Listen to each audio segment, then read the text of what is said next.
읽겠습니다. 예수께서 성령의 충만함을 입어 요단강에서 돌아오사 광야에서 40일 동안 성령에게 이끌리시니 마귀에게 힘은 시험을 받으시더라. 이 모든 날에 아무것도 잡수시지 아니하시며 날수가 다함에 줄이신지라. 마귀가 이르되 네가 만일 하나님의 아들이거든 이 돌들에게 명하여 떡이 되게 하라. 예수께서 대답하시되 기록된 바 사람이 떡으로만 살 것이 아니라 하였느니라. 마귀가 또 예수를 이끌고 올라가서 순식간에 천하 만국을 보이며 이르되 이 모든 권위와 그 영광을 내가 네게 주리라. 이것은 내게 넘겨준 것이므로 내가 원하는 자에게 주노라. 그러므로 내가 만일 내게 절하면 다 내 것이 되리라. 예수께서 대답하여 이르시되 기록된 바 주 너희 하나님께 경배하고 다만 그를 섬기라 하였느니라. 또 이끌고 예루살렘으로 가서 성전 꼭대기에 세우고 이르되 내가 만일 하나님의 아들이거든 여기서 뛰어내리라. 기록되었으되 하나님이 너를 위하여 그 사자들을 명하사 너를 지키게 하시리라 하였고 또한 그들이 손으로 너를 받들어 내 발이 돌에 부딪히지 않게 하시리라 하였느니라.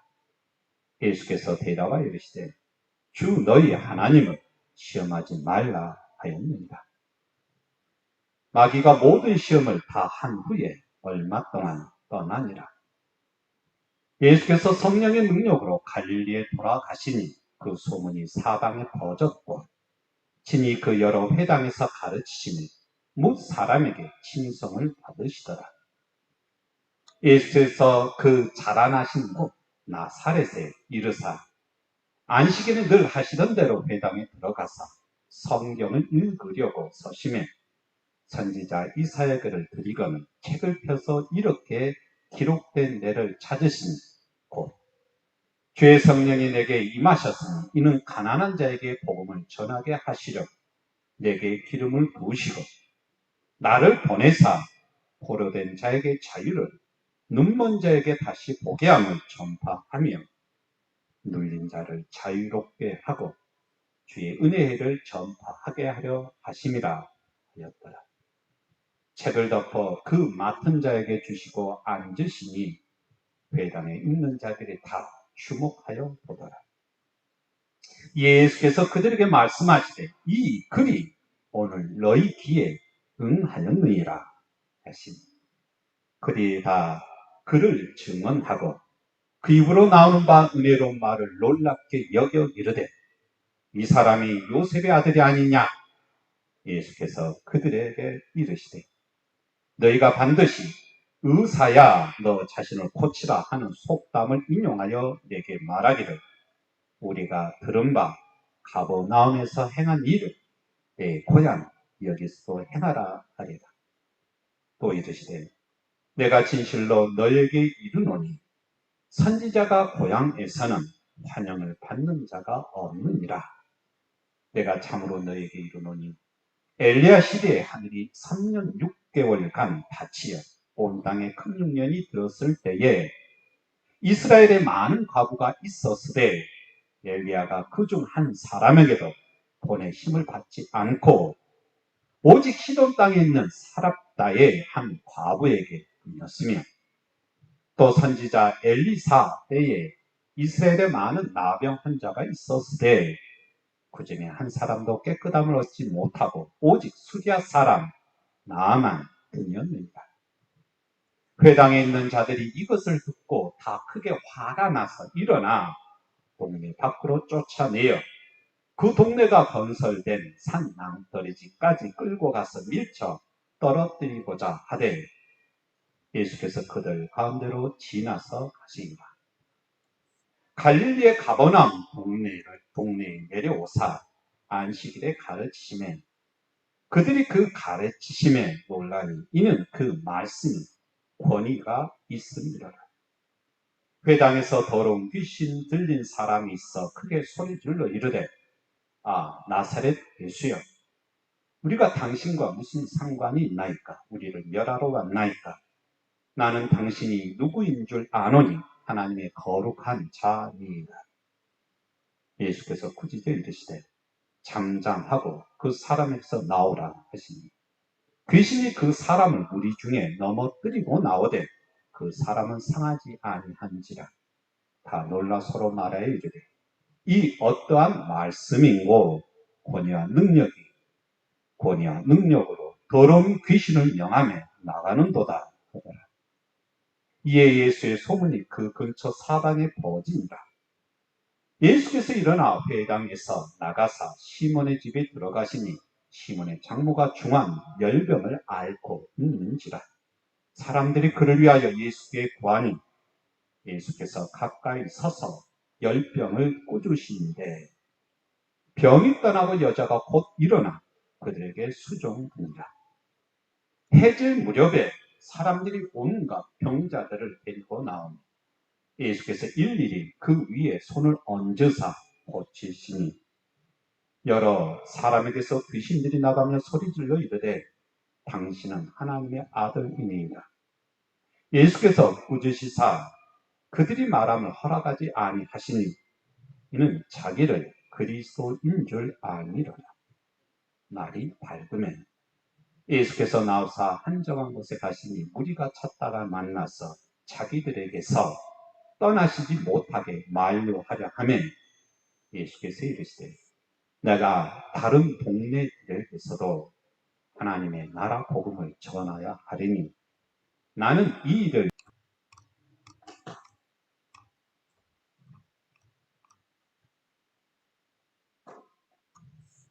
예수님께서 이제 누가복음 4장을 통해서 예수님의 하나님 나라의 복음 활동을 시작을 합니다. 그 복음 활동 서두에는 예수님께서 성령의 충만함과 성령에게 이끌리셔 사탄한테 시험을 받으시는 대목으로 시작이 됩니다. 그리고 사탄한테 시험을 받으시고 이기셨죠. 그리고 사탄이 얼마 동안 떠나다니라라고 얘기를 해요. 이 말은 예수님의 공생의 내내 사탄이 끊임없이 예수님을 하나하나 시험했다라는 겁니다. 그 시험의 대표적인 것은 세 가지, 광야에서 세 가지 시험을 받은 이것이 반복되는 것이라 할 수 있습니다. 그리고 난 다음에 예수님이 이 동네에서 그 동네에서 하나님 나라의 복음 선포를 합니다. 이것은 이제 이사야서에 나와 있는 말씀을 가지고 선포하셨죠. 보자면 이렇습니다. 이사야서 61장 1절부터 3절까지의 말씀 중에서 1절, 2절 읽습니다. 주 여호와의 영이 내게 내리셨으니 이는 여호와께서 내게 기름을 부으사 가난한 자에게 아름다운 소식을 전하게 하려 하십니다. 나를 보내사 마음이 상한 자를 고치며 포로된 자에게 자유를, 갇힌 자에게 노임을 선포하며 여호와의 은혜해와 우리 하나님의 보복의 날을 선포하여 모든 슬픈 자를 위로하되. 그리고 또 한 가지 첨가된 것은 이사야서 58장 6절에 있는 말씀이죠.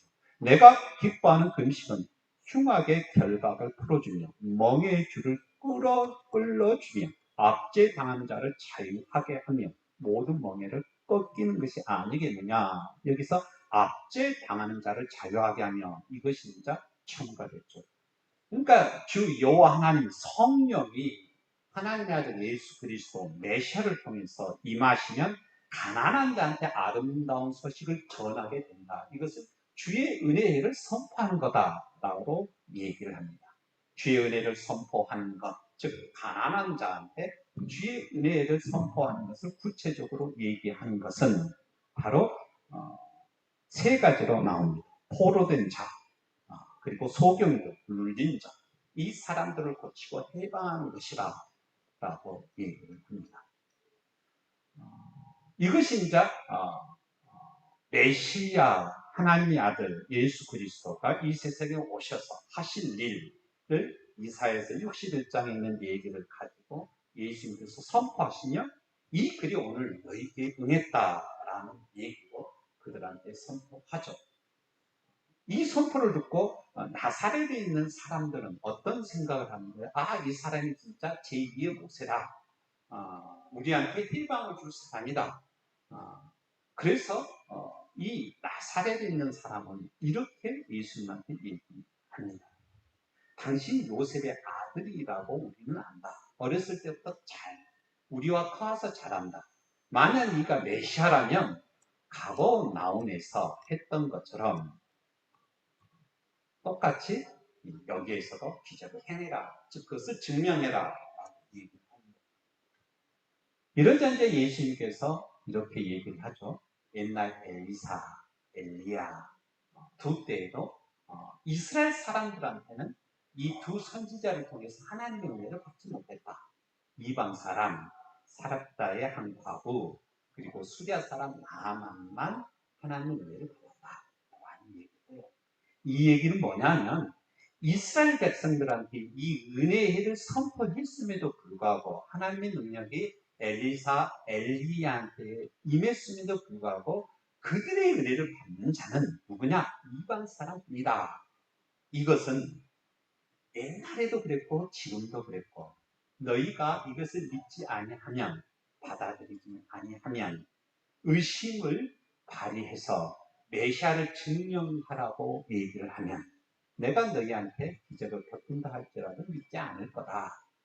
그래서 이방 사람들만 구원을 얻을 거다. 그래서 이제 나사렛에 있는 사람이 엄청나게 화를 내죠. 당연한 거죠. 그죠? 왜냐하면 자기들은 하나님의 은혜에 옛날 이사야 선지자가 얘기했던 것처럼 그 은혜가 너희들은 그 은혜를 얻지 못할 거다. 라고 하니까 화가 날 수밖에 없는 거죠. 그래서 예수님을 낭떠러지 밖으로 끌고 와서 떨어뜨려 죽이려고 하죠. 여기서 이제 예수님이 그들 가운데로 마지막에 지나가시면서 그들을 떠나가십니다. 이거 이제 지난 시간까지 얘기했어요. 그런데 이 얘기를 이 나사렛과 가버나움을 대칭해서 누가복음에서는 4장에 하나로 묶어서 얘기합니다. 그러면서 가버나움에서는 분명히 마지막에 예수님께서 이 가버나움 사람들한테 얘기를 이렇게 해요. 43절. 예수께서 이르시되 내가 다른 동네들에서도 하나님의 나라 복음을 전하여 하리라. 나는 이 일을 위하여 보내심을 받았노라. 그러면서 갈릴리 여러 마을에 가서 하나님 나라의 복음을 전합니다. 그러니까 가버나움에서는 하나님 나라의 복음을 전했어요. 그런데 나사렛에서는 하나님 나라의 복음을 전하지 아니했다. 아니 이사야서에 있는 이 말씀을 분명히 전하였음에도 불구하고 그들이 뭐했다? 그들의 삶 속에서 이것을 받아들이지 아니했다. 그들의 삶 속에서 받아들이지 아니했다라는 것은 하나님 나라의 복음 이것을 가지고 생각해 보면 이 말이 맞구나라는 것을 분명히 알 수가 있습니다. 그러면 오늘은 하나님 나라의 복음이 무엇인가에 대해서 살펴봅니다.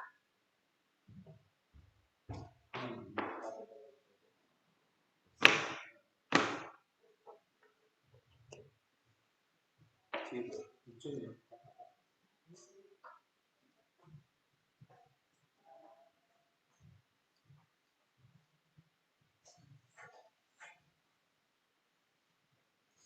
31절 말씀부터 살펴보면서 보겠습니다. 31절에는 갈릴리 가버나움 동네에 내려오사 안식일에 가르치시며 그들이 그 가르치심에 논란이 이는 그 말씀이 권위가 있음이로라 라고 얘기합니다.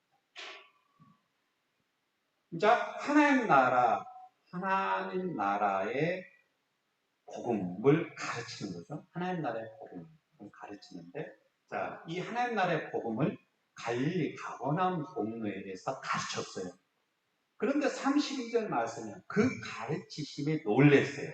왜? 그 말씀에 권위가 있음이로라 라고 얘기합니다.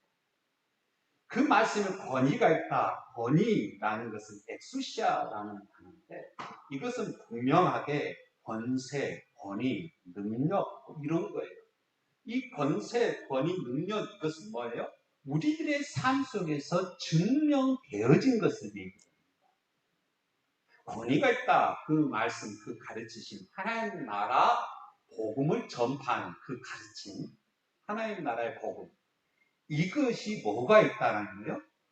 권위, 즉 증명이 되기 때문에 그들이 놀랐다라는 거예요. 그러면 그것이 권위가 있다, 증명됐다라는 것을 이 누가복음에서는 그 다음 33절에 있는 말씀을 가지고 이것이 증명됐다라는 것을 부연 설명합니다. 자, 그 부연 설명한 것이 33절부터 나와요. 회당에 더러운 귀신 들린 사람이 있어 크게 소리질러 이르되 34절 나사렛 예수여 우리가 당신과 무슨 상관이 있나이까 우리를 멸하러 왔나이까 나는 당신이 누구인 줄 아노니 하나님의 거룩한 자니이다 라고 얘기해요. 예수 그리스도가 하나님 나라의 복음을 전하니까 거기에서 귀신 들린 사람이 반응을 하는 거예요. 그래서 귀신 들린 사람이 반응해서 예수님한테 뭐라고 얘기합니까? 당신이 우리와 무슨 상관이 있는데 우리를 멸하러 왔나라는 거예요. 멸하다라는 건 없애다라는 거예요. 없애다. 없애는 거잖아요. 그렇잖아요? 없애고 그 자리에서 추방하는 것을 얘기해요. 그러면 하나님 나라의 복음이 그죠? 이 귀신 들린 사람을 통해서 권세 있는 걸 증명이 되는 거죠. 그죠? 힘 있는 걸 증명이 되는 거예요. 그러면 자 귀신 들린 사람이 갑자기 누가복음 4장에 등장하면서 하나님 나라의 복음의 권세를 증명하게 되는데 하나님 나라는 하나님 나라에 있어 나라는 뭐냐면 바실리아라는 하나님 에오 바실리아 즉 하나님의 바실리아 나라인데 이 바실리아 단어는 뭐냐면 통치, 영토, 왕국이라는 하나님의 나라, 하나님의 영토 이런 거예요. 그러니까 예수 그리스도께서 하나님의 나라 복음 운동을 펼쳤다. 하나님 나라를 선포하면서 하나님 나라를 하나하나 만들어가는 거죠. 만들어가면 하나님이 하나하나 통치하는 즉 영토의 개념되는 거예요. 통치하는 것이 그 삶 속에서 그 현장 속에서 드러나야 돼요. 즉 증명이 돼야 돼요. 권세 있다라는 것은. 그러면 이것을 가장 잘 표현한 것이 뭐예요? 그렇죠. 사탄이죠. 귀신이죠. 그래서 귀신은 자기의 영역이 있어요. 자기 영역. 지금 여기 이 가버나움 회당에서 더러운 귀신 들린 사람, 즉 사람 안에 들어가서 자기가 영역을 차지해서 자기 멋대로 하는 거예요. 그러면 하나님의 나라는 하나님의 바실리아 영토는 하나님의 영역이거든요. 즉 하나님의 영역 안에 귀신이 들어오면 하나님이 뭐 한다라는 거예요? 그죠? 쫓아내고 멸한다라는 것을 여기서 얘기를 하고 있는 거예요. 그래서 귀신 들린 사람은 바로 반응합니다. 어떻게 반응한 거예요? 왜 우리를 멸하러 왔어요? 당신과 우리가 무슨 상관인데? 우리를 왜 멸하러 이 세상에 왔냐? 왜 우리를 괴롭히냐? 왜 우리를 쫓아내냐? 뭐 이런 얘기를 하는 거예요. 그러면서 당신은 하나님의 거룩한 자, 하나님의 아들인 줄 우리가 안다. 그러니까 제발 우리를 놔둬라. 좀 타협하자 이런 얘기죠. 그런데 예수님께서는 분명히 옛날 사람들과 틀려요. 선지자과 틀려요. 분명히 하나님 나라, 하나님의 나라 복음을 전하는 거예요. 즉 하나님의 영토, 하나님의 나라, 하나님의 통치를 이 세상 속에서 실현하기 위해서 왔다라는 거죠. 그죠? 그래서 그것을 권세로 증명하는 거예요. 그래서 나타난 현상이 귀신 들린 사람을 쫓아내는 겁니다. 그래서 35절의 말씀은 예수께서 꾸짖어 이르시되 여기서 꾸짖다라는 단어를 썼어요. 여기서 꾸짖다라는 것은 에피티마오라는 단어인데 징계하고 명령하는 거예요. 이 귀신을 꾸짖어서 징계해요. 그래서 명령해서 쫓아내는 거죠. 즉 하나님 나라의 주권을 행사하는 거죠. 여기는 하나님의 나라다라고 하면서 하나님 나라의 주권을 행사하는 것, 즉 꾸짖는다라는 에피티마오라는 단어를 쓰면서 예수님이 행사를 합니다. 그러니까 이 사람이 그 사람한테 나오게 돼요. 그런데 귀신 들린 사람은 하나도 상하지 아니했다라고 얘기해요. 그리고 36절 다 놀라 서로 말하여 이르되 이 어떠한 말씀입니까? 권위한 능력으로 더러운 귀신을 명하며 나가는도다라고 얘기해요. 즉 하나님 나라의 복음이 이 세상에 와서 실현됐다라는 것을 36절에 모든 사람들이 다 고백한 것을 여기서 얘기합니다.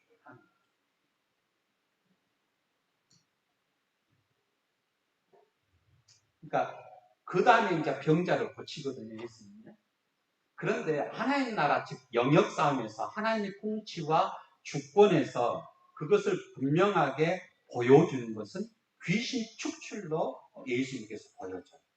아니, 그것을 보여줬다고 생각하기보다 2000년 전에 예수 그리스도를 모르는 사람이, 아니면 예수 그리스도를 처음 접한 사람이, 하나님 나라의 통치, 하나님 나라의 주권이 행사하는 것을 눈으로 그들이 가장 쉽게 확인하는 것은 뭐였다는 거예요? 상징적으로 귀신을 쫓아내는 것으로 그들이 하나하나 상징적으로 받아들였다라는 거예요. 그러니까 이것은 고백이에요. 예수 그리스도께서 귀신을 축출하는 것을 그렇게 그들이 믿고 고백했다라는 거죠. 이것은 한 100년 전만 해도 이런 일이 우리나라에서 다반사였잖아요. 귀신을 쫓아내고 그랬어요. 제가 진도에서 첫 목회를 할 때 우리 교회 다닌 집사님 한 분이 귀신이 들렸어요. 귀신 들린 사람의 가장 큰 특징은 뭐예요? 여러 인격을 갖는 거잖아요. 특히 옛날 자기 선조들의 한 사람의 목소리를 흉내내요. 그죠? 그래서 그 사람의 말을 하고 그 사람의 행동을 하는 거죠. 그죠? 그러면 이제 쫓아내잖아요. 기도하고 찬양 부르면서요. 그러니까 귀신 들린 것은 무엇에 대한 표시예요? 하나님의 주권, 선포에 대한 하나의 표시인 거예요. 그러면 구체적으로 이것이 첫 번째 하나님 나라, 하나님의 바실리아, 영토, 왕국, 주권에 대한 선포였죠. 그 선포와 함께 하나님 나라의 복음이 그러면 뭔지 두 번째 살펴보겠습니다. 그래서 예수 그리스도의 소문이 사방에 퍼져요. 그래서 38절에 첫 번째로 일어났던 것이 뭐예요? 시몬 베드로의 장모가 중한 열병에 걸려요. 그래서 많은 사람이 예수님께 이 병자로 고쳐달라고 간구합니다. 그래서 예수님께서 39절에서도 분명히 얘기합니다. 예수께서 가까이 서서 열병을 꾸주신데 병이 떠나고 여자가 곧 일어나 그들에게 수종되니라. 여기서 열병을 꾸짖다, 이것은 귀신을 꾸짖다, 에피티마오라는 단어를 여기서도 똑같이 써요. 그러니까 하나님 나라의 주권을 선포하면서 그들한테 뭐요? 명령하고 징계하고 그러는 거죠. 병을 징계했다. 이것은 하나님 나라, 하나님의 주권이 있는 데다. 그러니까 예수 그리스도께서 그 주권을 행사하는 거죠. 그래서 열병을 꾸짖으니까 39절에 병이 떠나고 그 여자가 곧 일어나 그들에게 수종들었다. 병이 낫다. 그 즉시. 이렇게 표현을 하는 거예요. 그러니까 누가복음 4장에서 하나님 나라 복음, 하나님의 주권을 선포하는 것, 그 복음을 전하는 거잖아요. 전하는 거예요. 복음은 이제 기쁜 소식이죠. 복음 계속하니까 조금 이해가 안 돼서 지금 설명합니다. 복음이라는 것은 유앙겔리조라는 단어예요. 기쁜 소식, 말 그대로 기쁜 소식이에요.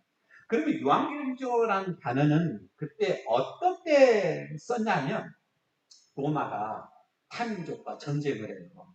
전쟁을 해가지고 승전보를 파발로 해가지고 보내잖아요. 로마한테. 그때 그 승전보가 유앙겔리조예요. 여기서 기쁜 소식은 뭐예요?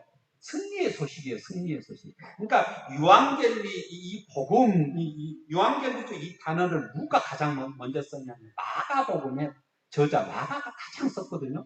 최초의 복음서였어요.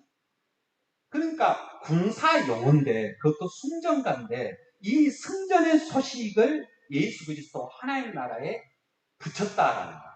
하나님 나라가 선포됐다. 하나님 나라의 주권이 실현됐다. 이거의 기쁜 소식이다. 즉 승리의 소식이다. 라고 얘기하는 거죠. 근데 이 마가복음은 언제 쓰여졌어요? 로마에 의해서 예루살렘이 AD 70년, 즉 예수님이 탄생한 후부터 나오는 반년이죠. 연도죠. 70년 대 망했거든요. 그리고 73년에 마지막에 갈릴리에서 완전히 진압이 됐죠.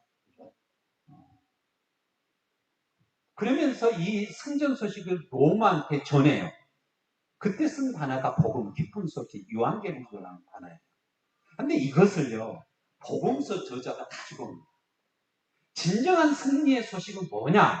하나님 나라가, 하나님의 주권이, 하나님의 통치가 이 세상에 실현됐다라는 이것이 가장 기쁜 승전가다라고 얘기를 하는 거죠. 그렇죠?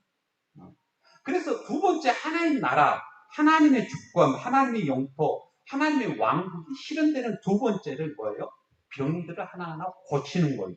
그래서 두 번째 시몬의 장모를 고치는 걸로 나옵니다. 그리고 40절 말씀에 보면 해질 무렵에 많은 사람들입니다. 온갖 병자들을 데리고 예수님께 하나하나 옵니다. 네. 그러자 40절에 보면 예수께서 일일이 그 위에 손을 얹어서 고쳤다. 예수님께서 일일이 손을 얹었어요. 일일이 한 사람 한 사람 예수님의 자상한 성격에 의해서 들어가죠. 손을 얹어요. 환부에 손을 얹어요. 더러운 곳에 손을 얹어요. 유대인들이 특히 정결의 의식에 보면 병자는 하나님께 저주를 받는 거고 병자는 또한 불결해요. 그래서 항상 거리를 떠요. 그런데 예수님께서는 일일이 그 위에 손을 얹어서 기도하고 고쳤어요. 손을 얹다라는 것은 우리가 뭐 할 때 손을 많이 얹었죠? 제사를 드릴 때 제사장이 속죄 제물, 즉 양이나 비둘기나 여기에 안수를 해요. 손을 얹어요. 그러면서 자기의 죄를 대신 전가를 해요. 손을 얹는다라는 게 전가하는 것을 얘기해요. 그러니까 이 환부의, 이 병자의 그 환부에 일일이 손을 얹는다라는 것은 그의 모든 죄를 내가 전가했다. 내가 책임진다라는 것과 같은 뜻이죠. 그렇죠? 그래서 하나하나 고쳤다라고 얘기합니다. 그러니까 저주와 억압과 그리고 아픔의 모든 굴레를 예수님께서 짊어져 간다. 그래서 이사야 선지자가 얘기하는 거예요. 세상 죄를 지고 가는 하나님의 어린 양이다라는 표현을 쓰는 거예요. 이 표현이 여기 40절에 나와요. 그러니까 하나님 나라 주권의 선포의 두 번째 모습은 뭐예요? 예수님께서 일일이 그 병자의 환부에 손을 얹은 것으로 나와요. 세상 죄를 지고 가는 하나님의 어린 양이죠. 그러자 여기에서도 그 중에 이제 귀신 들린 사람이 있어요. 귀신들이 나가면서 소리를 질러요. 당신은 하나님의 아들입니다. 즉 하나님의 거룩한 자다라고 34절에 있는 것과 똑같죠. 그렇죠? 우리를 왜 멸하러 왔나니까 나는 당신이 누구인 줄 아는 하나님의 거룩한 자니다. 귀신 들린 자가 여기서도 얘기하죠. 똑같이 이제 41절에서도 얘기를 해요. 당신은 하나님의 아들입니다. 하나님의 거룩한 자다. 그러자 예수님께서 꾸짖어요. 똑같이 에피티마오를 쓰죠. 그들이 말하면 허락하지 않아요. 왜요? 자기가 그리스도는 나는 하나님의 아들인지 알아. 그러나 이것을 다른 사람들이 알면 돼야 하는 게 안 돼요. 라는 뜻이죠. 왜 안 돼요? 예수님께서 4장 7절에 성령의 충만함을 입어서 성령에 이끌리셔 시험을 받았어요. 끊임없이요. 그 중에 이제 세 가지를 중요하게 얘기합니다. 하나님의 아들이든 이 돌을 가지고 떡을 만들어라. 네가 이제 하나님의 아들인데 성전 꼭대기에서 뛰어내려라 라고 끊임없이 뭐예요? 시험을 하는 거잖아요. 그런데 이 하나님의 아들을 시험하는 42절에 더 나아가서 일반 사람들이 하나님의 아들인 줄 알면 어떻게 시험하냐. 42절에 날이 밝으면 예수께서 나오사 한적한 곳에 가시니 무리가 찾다가 만나서 자기들에게서 떠나시지 못하게 만류하려 하매라고. 여기는 예수님이 자기를 속여요. 하나님의 아들이다라는 것을 속여요. 그렇잖아요. 그럼에도 불구하고 예수 그리스도를 붙잡아요. 만류해요. 어떻게 했는데요? 밤새도록 병자들을 고쳤는데, 밤새도록 날이 셀 때까지 밤새도록 고쳤는데, 그래서 예수님께서 한적한 곳에 가서 이제 기도하려고 하는데 거기까지 쫓아온 거예요. 그러면서 못 떠나게 해요. 그러자 예수님이 뭐라고요? 내가 다른 동네에서도 하나님의 나라 복음을 전파해야 된다. 하나님의 주권이 실현됐다라는 기쁜 승전의 소식을 내가 전파해야 된다라고 얘기합니다. 그러면서 갈릴리 여러 회당에서 전도하시니라라고 얘기합니다. 그러니까 하나님 나라는 뭐예요? 하나님 나라의 주권이 실현됐다 하면서 그것을 뭐예요? 능력과 권위로, 권세로 증명하는 것이 예수 그리스도가 이 세상에 오셔서 하는 거예요. 다시입니다. 31절로 봅니다. 예수님께서 가버나움 동네에 가서 가르쳤어요. 가르치면 하나님 나라의 복음을 전파하는 거죠. 그 가르침에 놀라요. 왜요? 이 말이 권위가 있기 때문에. 엑수시아, 권세가 있어요. 능력이 있어요. 증명이 됐어요. 그 증명은 뭐예요? 귀신이 진 사람, 그 영역을 쫓아내서 하나님 나라의 주권을 완성하는 거죠. 그 병자들을 고쳐서 뭐예요? 하나님 나라의 주권을 완성하는 거죠. 그들의 죄를 다 짊어지면서 하나님 나라, 즉 하나님의 주권, 하나님의 영역, 하나님의 돌보심을 실현하는 거죠. 그리고 하나님 나라의 운동, 즉 하나님 나라의 깊은 승전 소식을 예수님께서 전했어요. 그래서 예수님의 제자들이 똑같이 하나님 나라의 운동을 하는 거예요. 오늘 있는 말씀을 통해서 초대교회 사람들은 어떻게 생각했을까요? 살펴봅니다. 초대교회는요, 오늘도 이제 4장 1절 말씀에 예수님께서 성령이 충만해서 성령의 이끌림을 받아서 하나님 나라의 운동을 해요. 하나님 나라의 복음을 전해요. 하나님 나라의 복음을 전하는 것을 똑같이 제자들은 사도행전 이상에서 하나님의 능력을 받는 성령 충만함을 통해서 하나님 나라의 복음을 전합니다. 즉 하나님 나라는 예수님께서 그랬듯이 예수님의 제자도 똑같이 하나님의 주권을 이 세상 속에서 뭐예요? 선포하면서 증명하는 거예요. 뭘 통해서요? 성령의 충만함을 통해서, 성령의 은사를 통해서. 거기에서 이제 귀신을 쫓아내고 병든 자를 고치고, 그리고 사도행전 2장과 사도행전 4장에서는 뭘 또 구체적으로 얘기합니까? 하나님의 은혜를 선포하는 거예요. 즉 억누린 자, 그리고 압제당하는 자, 너희들을 해방시키는 거. 이사야서 61장 1절 2절에서 얘기한 것처럼 하나님의 은혜를 선포하는 거. 그죠? 이것은 곧 하나님의 사랑을 이 세상 속에서 그들이 하나님의 주권을 선포하면서 하나하나 그 영역을 넓혀가는 것을 말해요.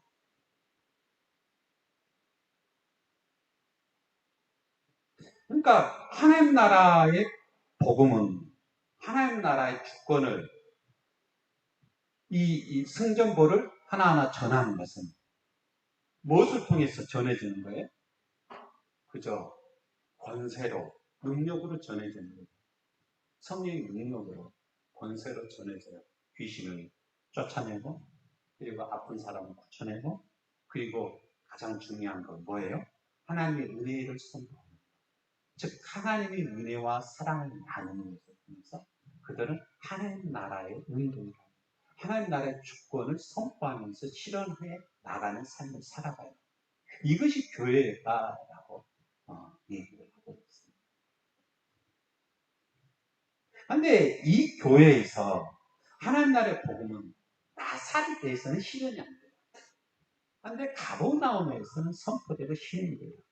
이게 이제 4장에서 두 가지를 분리시키면서 대비하면서 얘기를 하려고 합니다.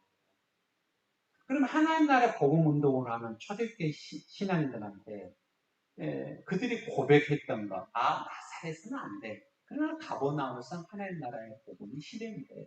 그걸 선포하면서 그것을 하나하나 알려야 돼. 승전가를 이렇게 승전의 소식을 전해야 돼. 그의 기준은 뭐였어요?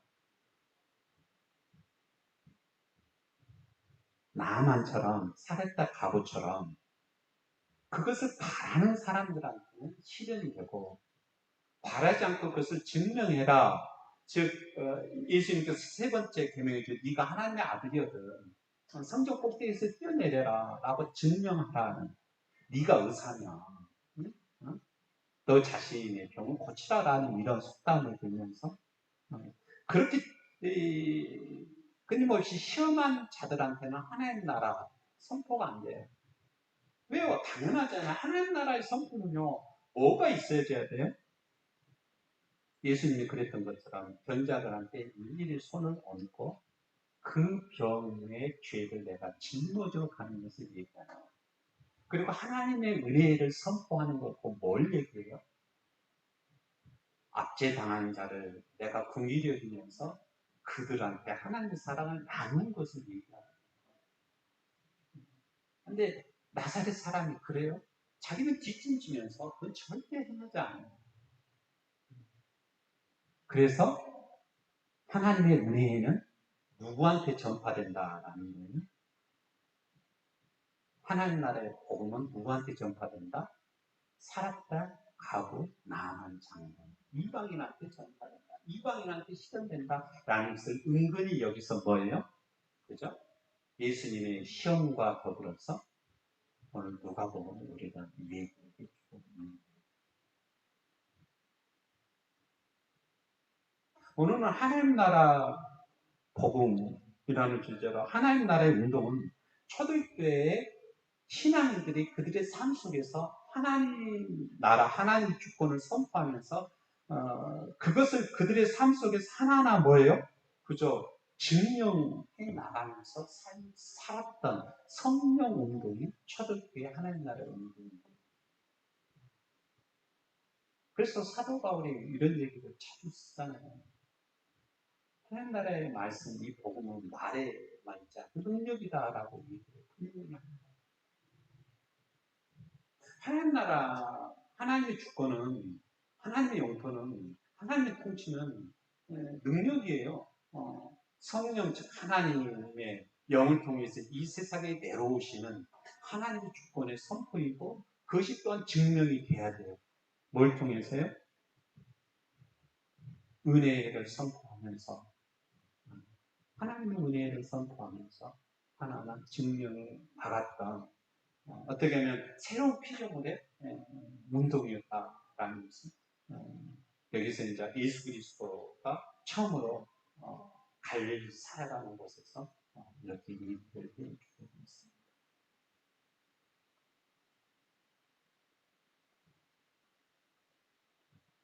그래서 이제 31절에 가버나움 동네에서 안식일에 예수님이 가르쳐요. 그들이 그 가르침에 놀라요. 왜요? 이는 그 말씀에 권위가 있었기 때문에 권세가 있다. 엑소시아 증명이 된 거예요. 그러면 뭘로 증명된 거예요? 그죠? 하나님의 주권이 실현되는 하나님의 은혜를 선포하는 것. 그죠? 그것이 증명되는 것. 그래서 권위가 있는 거죠. 이거 굉장히 추상적으로 포괄적으로 썼어요. 그래서 그러면 이 가르침이 뭐냐라는 게 이제 그 다음에 이제 계속 쭉쭉 얘기를 하죠, 그죠? 귀신을 쫓아내고 병자들을 일일이 손수 안수하면서 고치고 그리고 뭐예요? 저 만류하고 떠나지 못하게 하는 것을 예수님께서 거부하고 다른 동네에서도 하나님 나라의 복음을 전파하기 위해서 나는 보내심을 받았다. 라고 이렇게 얘기하면서 하나님 나라의 복음이 뭔지 무엇을 예수님께서 가르쳤는지 하나하나 서술해 가고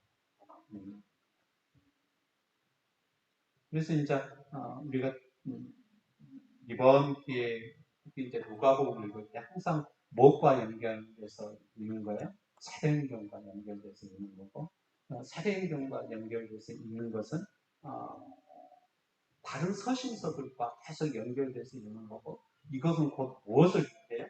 초대교회 신앙인들이 이 복음서를 자기들이 고백하고 믿지 아니하는 사람들한테 이걸 읽어주면서 또한 전하는 거거든요.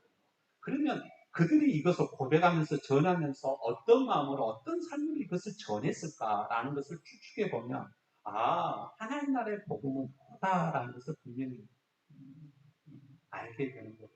그것을 생각하지 않고 읽으면 이건 뭐지? 귀신을 쫓아내는 뜻이 무엇이지? 라는 것은 이제 이해가 안 되는 거죠. 그래서 제일 처음에 귀신 축출이 여기서 나와요.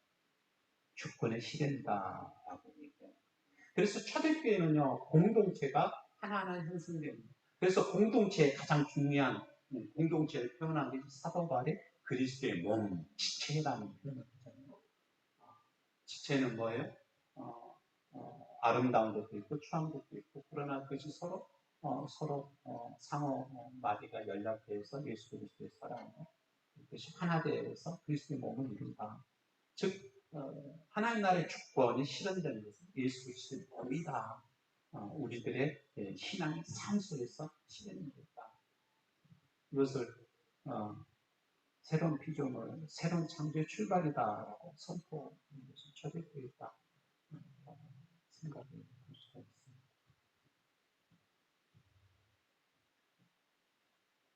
그래서 하나님 나라의 복음은 초대교회 하나님 나라의 운동, 예수님께서 하셨던 거고, 예수님이 죽으시고 부활하신 다음에 예수님이 제자들을 통해서 초대교회 신앙인들이 했던 운동이 하나님 나라 주권 선포 운동이었고, 이를 통해서 새로운 삶을 살아갔던 것이 우리 믿음의 출발이었다라는 것을 항상 꼭 고백하면서 진정 저희의 삶 속에서 하나님 나라의 주권을 그리고 싶은 것이 내가 아니라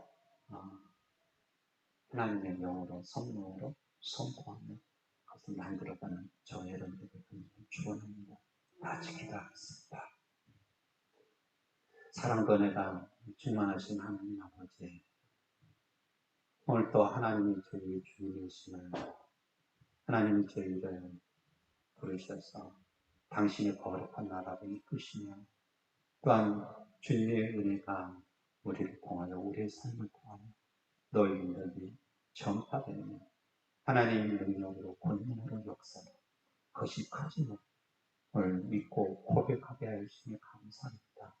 주여 저희들 힘내게 하여 주시고, 어려운 삶 속에서 하늘을 매 순간순간 바라보며 하나님의 놀라운 권능과 능력을 하나하나 나누며 누리는 저희들에게 축복하여 주시옵소서. 주여 도와주시옵소서. 예수 그리스도의 이름으로 기도드립니다. 아멘.